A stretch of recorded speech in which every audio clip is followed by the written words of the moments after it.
Here with Vanessa from Global Trac Solutions, and we're going to be diving into a little intro about her, her background, how she got into running a public company. But first, let's start. Vanessa, how's your day going? So far, so good. Thanks, Jason. How about yourself? Yeah, not bad. Finally, looking like we're gonna have summer, so things are good up here.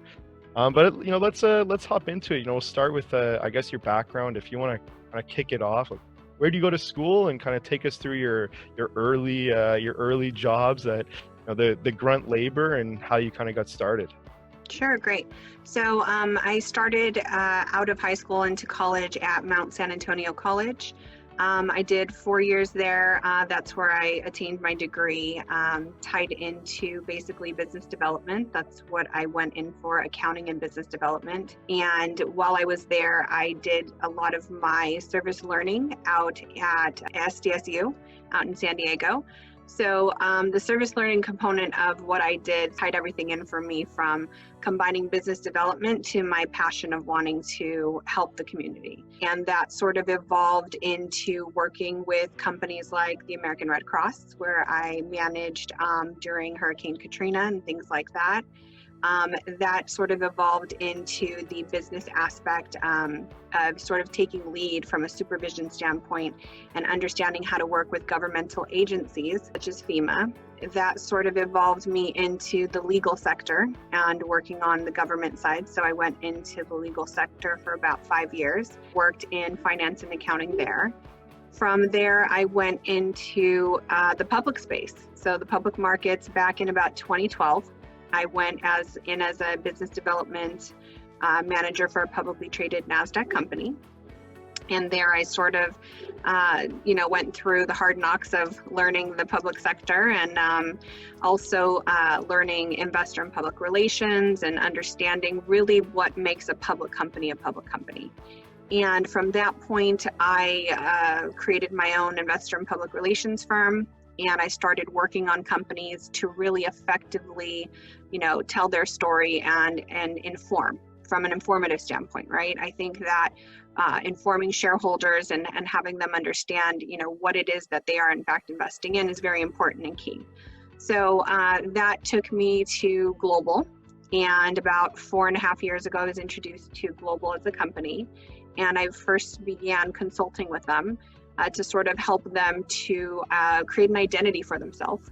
And about 2 years into that, I eventually came and took over and did a reverse merger into Global and became the chairman and CEO of what is now today Global Trac Solutions. Crazy timeline from accounting, finance to legal to IR kind of marketing stuff to now Global. That's crazy, and doing medical psychedelics. Let's take it a couple steps back. There's a couple things I thought were really cool. Let's talk about your first kind of public experience doing like investor kind of related stuff as well as some finances. You want to talk about your role there in any amount? Like, really, what were you doing on a day-to-day? So a lot of it tied into a combination of sales and marketing and business development. So it was really trying to affect the bottom line. The company had not necessarily been profitable at the time, and we were really trying to ramp up a brand new business. And it's sort of my forte, if you will, is finding sort of a niche and creating a market for it. And so that's exactly what I did there. We were just starting to get into SEO online, everything was brand new type of marketing stuff. And I basically combined my relationships and my prior network for pretty big name places like paralegal associations into USC, different campuses, UCLA, things like that. And working with them to tie in sort of marketing into what they were doing. So that company, my job in business development was really just to facilitate all of the sales and marketing and affect the bottom line, ultimately. Yeah, well, the most important role in theory, right? Sales and making money. So it makes sense. I guess that leads me into, you start your own company, you're doing marketing, you're doing investor stuff. And, obviously we can both speak for how dated a lot of the kind of investor relations world is. You want to talk about kind of some of the stuff, or maybe even some of the clients you had when you were running your own business? Yeah, absolutely. So a lot of them were OTC clients, OTC to NASDAQ or NASDAQ clients. A lot of them were in new and emerging markets, right? So new types of technology. So there was sort of what I call the green market. So there was, people that were effectively looking to take a type of science, if you will, and apply it to any type of industry that was sort of a green set, right? Economically friendly environment. So working with these type of companies and really just seeing the technology that's out there today is what eventually evolved me into the cannabis space as a science itself and the type of effects that particular space had. So a lot of these clients, like I said, they were patented technologies that were new and up and coming. So emerging markets is what I identified mostly in my time doing IR. Yeah, cool. And I mean, I'm sure you saw a lot of kind of where the space was going. I mean, the green industry has blown up a lot in the past 8 years. In both the legal side and the business side. With the big push, obviously, towards a greener climate. But it seems kind of I'm starting to see at least where Vanessa is thinking, and you seem to have a good grasp on what's coming next. I mean, obviously, we're going to be talking psychedelics here shortly, but it seems like you've seen what people are looking at years before others. At least, being able to spot the trends and being in that green industry, I'm sure was great. So talk me through, a little bit more. So Global was a client for you. How do you go from client to running the ship? So identifying early on, so the idea is they had a vision, right? And this is typically what happens when I walk into companies and why I'm so versatile in a sense. It was identifying what they were trying to accomplish and then bringing sort of the aspect of, okay, how do you accomplish that? In fact, how do you in fact do that? And they just, at the time, they identified and recognized that they didn't have sort of the skill set to move it forward, and they really wanted sort of a younger faced group, the executive managers, to come in and take it to that next level. And so after working with them closely for about 2 years, I had taken a role on as their COO and then eventually the CEO of a subsidiary company, which then evolved into, do I independently spin out this subsidiary company that was highly successful? Do I spin it out or do I spin it in and actually take it into the publicly traded company? And that was the election back in June of 18, was to spin it into the publicly traded company, and then eventually just retire all the executive managers and sort of run with it. And that's what we did. Interesting. Oh, cool. So I guess talk me through too, you mentioned cannabis and that you were extremely interested in the science and you got into that space. You want to talk about that at all? Obviously, a pretty relatable industry to psychedelics, at least that's what people think. What's your kind of take? So basically, psychedelics is sort of the jump off. It's how we ended up, cannabis is sort of the jump off. It's how we ended up with psychedelics, right?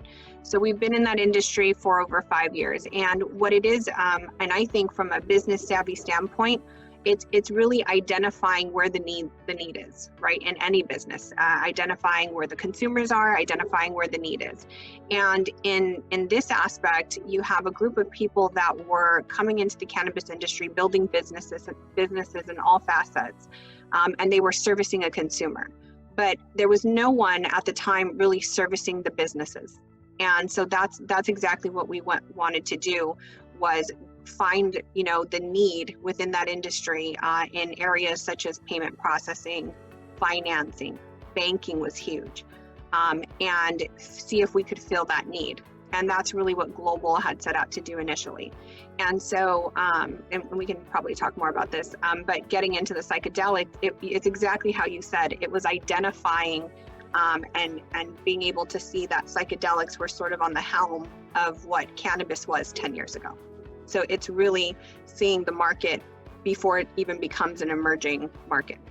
Yeah, no, and it's great. You guys are able to position yourselves, which is fantastic. I guess, to put a little bit more info on psychedelics. I know for me, when I think psychedelics and when a lot of other people think psychedelics, they think cool, mushrooms and LSD, but obviously, you guys aren't selling LSD or mushrooms. So walk me through what, medical kind of psychedelics is. So medicinal psychedelics, I mean, generalizing it, are really just part of a class of psychoactive substances.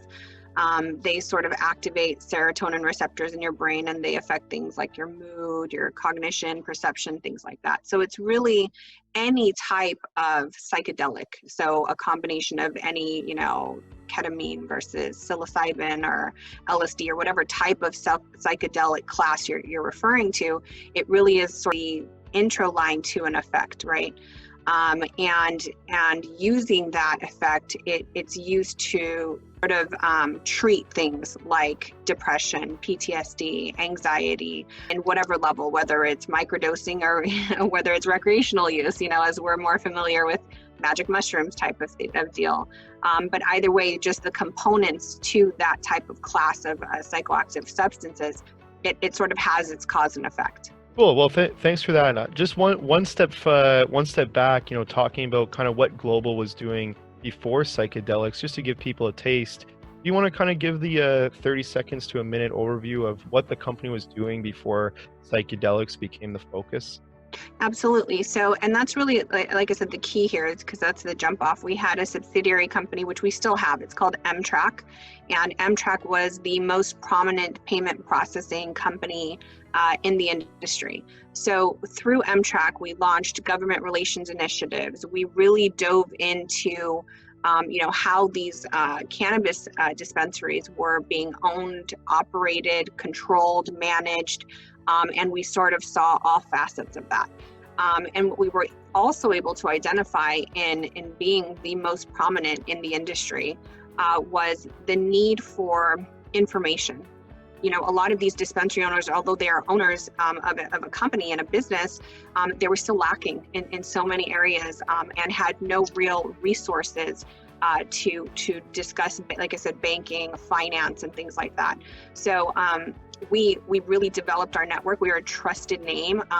The government relations side, like I've met with, different state representatives, legislators, DFI, and really just sort of compounding, what does the state want to see? What do the government entities want to see? What is going to satisfy legislation?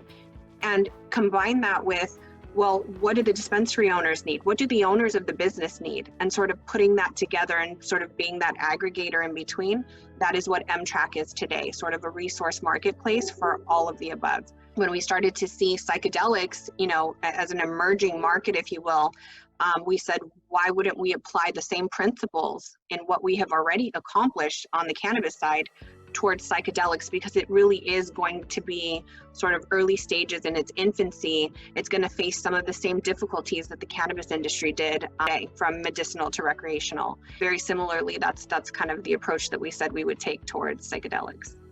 Yeah. Oh, cool. I think that was a fantastic background. Obviously, pretty crazy, both like your background and the company background. The fact that you guys realized too that companies themselves were struggling, like in the cannabis space, because there were so many regulations changing, there's so many differences, and you guys were able to kind of help them there as a payment processor. Makes a lot of sense. Obviously, in that space, people still complain that you can only pay with cash at some places and other things. So I think it makes a lot of sense, and that's great. You guys saw that opportunity. Really, I think this is great for the first video. I'll kind of cap it off and say, for anyone who has questions, you can join. We have a Telegram set up. You can also leave comments below the video to ask the team or Vanessa questions. We'll be happy to answer, and we look forward to doing weekly videos going forward. Whether it's talking about the company in more detail, talking about the industry, talking about the legal front, potential use cases, and all sorts of stuff as we go forward. Vanessa, is there anything you want to add? No, I just, I'm glad that there's even a following today, because, we really just want to say that, we have the ability to sort of help a lot of the readership, subscribers, shareholders, and people that are trying to figure out, what is this psychedelics? You're reading a lot of it in the news. Having the ability to reach out to us and us provide that information is key.